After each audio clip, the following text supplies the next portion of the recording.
In this lab, I will show you the steps on setting up a secondary Active Directory domain controller. First, let's launch the Server Manager.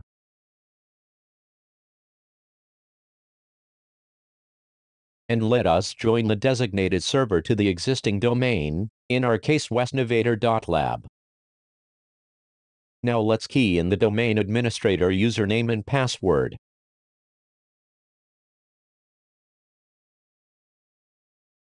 Let's reboot the server for domain join process to complete. Now the server has completed its reboot. Let's log on to the server with domain administrator's credential.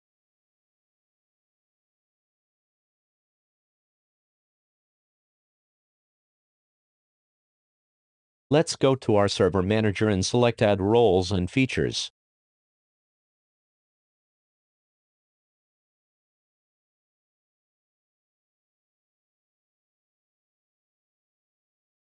We are now going to add Active Directory Domain Services role to this server. Let's accept the defaults and proceed with the install. The installation will take a while.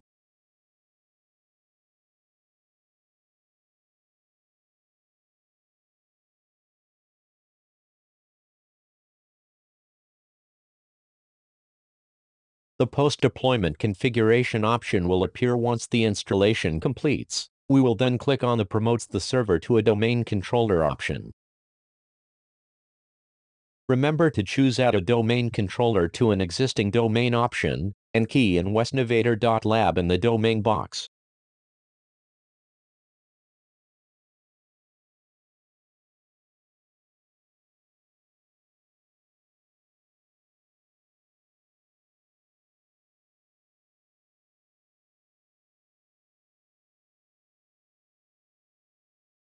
This server will host a global catalog and domain naming server role. Remember the Active Directory restoration password you keyed in. We can replicate from any domain controller, or we can choose a particular domain controller. In this example, we use DC1. This is to tell the secondary Active Directory domain controller where to download the Active Directory information from. Let's accept the defaults and proceed with the install.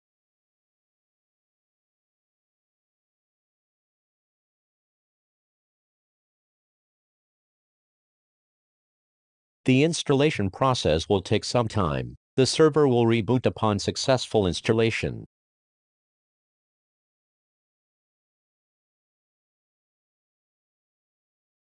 Now the server has completed its reboot, so let's log on to the server with domain administrator's credential. Let's go to the Server Manager. Then let's choose Tools followed by Active Directory Users and Computers. We should see DC2 listed as a domain controller. Next, let's go to 127.0.0.1 to check for the existence of netlog on Sysvol folder. If both folder exists and you see a westnavigator.lab symbolic link which brings you to Scripts and Policies folder, then you have successfully set up a secondary Active Directory domain controller. This is the end of this lab, and thank you for watching.